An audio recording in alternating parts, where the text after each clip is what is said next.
This is the Suzuki T350, which I'm offering for sale as a project bike. So I'm going to take you quickly through the bike, tell you a little bit about it. So this is a 1970 model T350 Rebel, imported from the United States in 2015, now registered on the UK register from 2016, I think it was.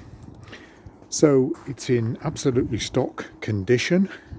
The only change that was made when it was imported from the United States was the changing of the handlebars from the high level braced US version to the lower European version.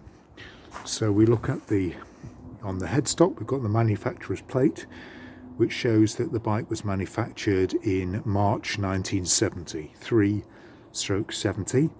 We've got the chassis number, the VIN number is stamped into the plate there, and that matches obviously the registration document.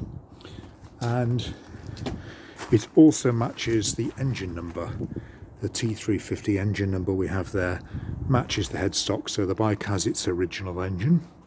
The other nice original features it has is these rims. These chrome rims are DID Japanese rims, and they have date stamping in them. They have date stamping codes in them.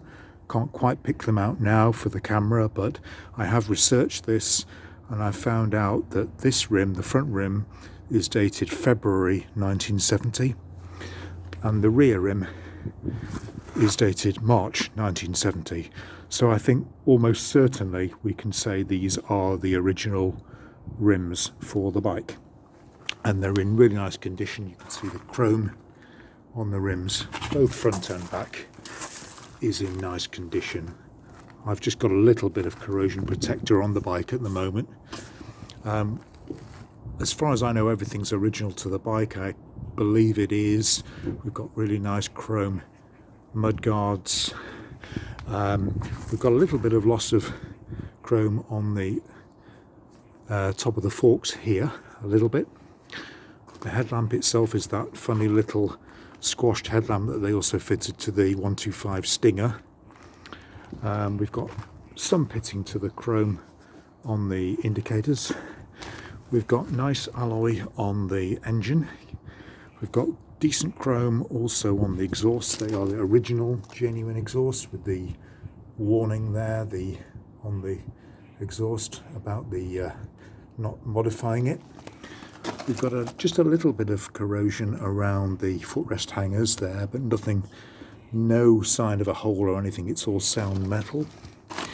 Some corrosion on the rear fork springs, but they're fully serviceable. The paintwork is original. I think possibly these badges have been changed. They look a bit too new, but they're the correct ones for the bike. The paintwork is really, really nice, original for 50 years old.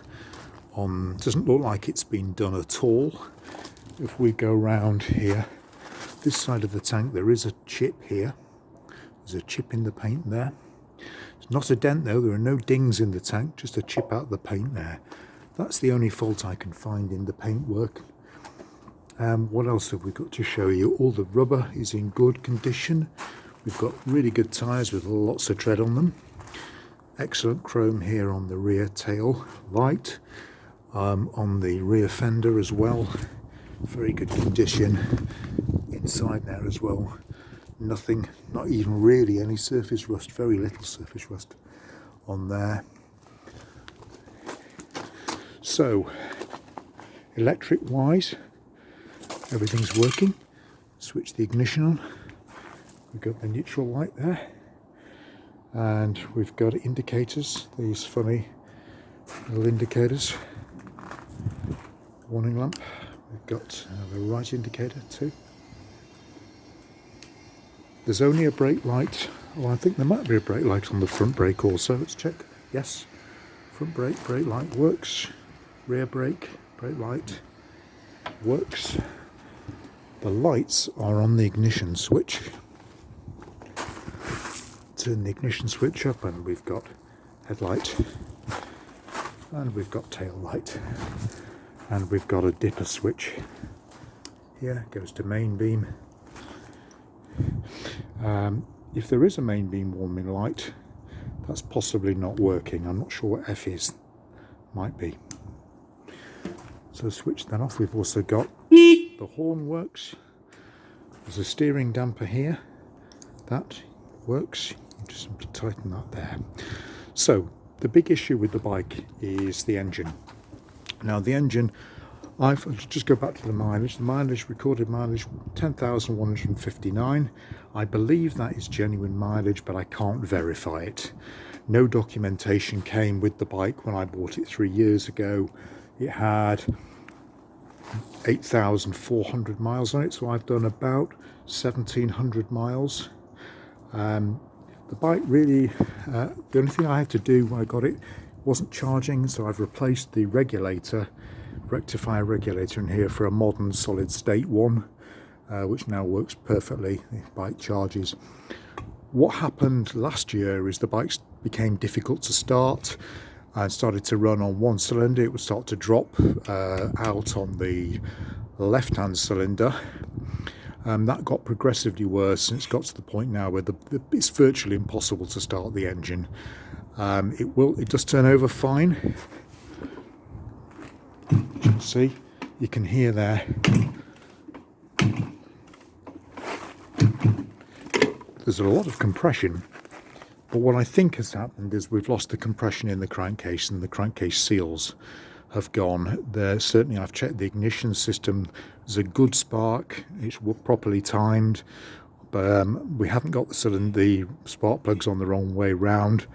The carburetors have been apart, they've been checked, float heights and everything. Carburetors are fine, so fuel is getting to the cylinders.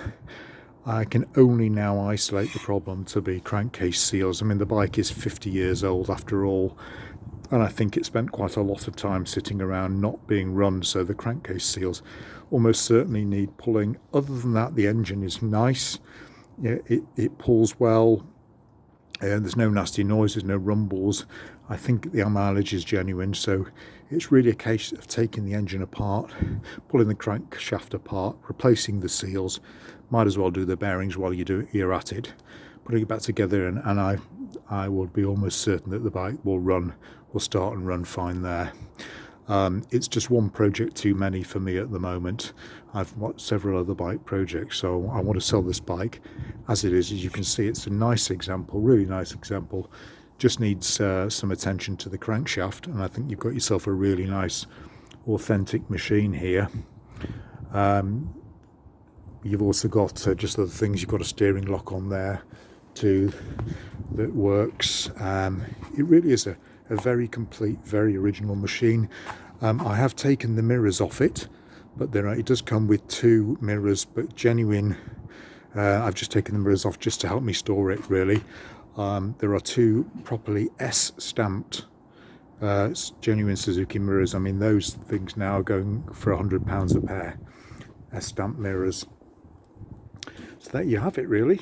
I mean, these things fully up and running are worth £4,000 to £5,000 on the UK market now. Obviously, I would make an allowance for the fact that you need to do work on the engine. So I'm putting it up for auction with a reserve on it, and I haven't worked out what the reserve is yet, but it will go up on reserve, and you've potentially got yourself a rare collectible little bike. Just for those of you who don't know, this is basically the same model as the 250 Hustler, which was popular in the UK. This was basically, the engine was taken out to 315cc, so it's like the bike is very much like a Hustler, but a fair bit quicker. It's really a lot of fun to ride. So there you are. Happy bidding.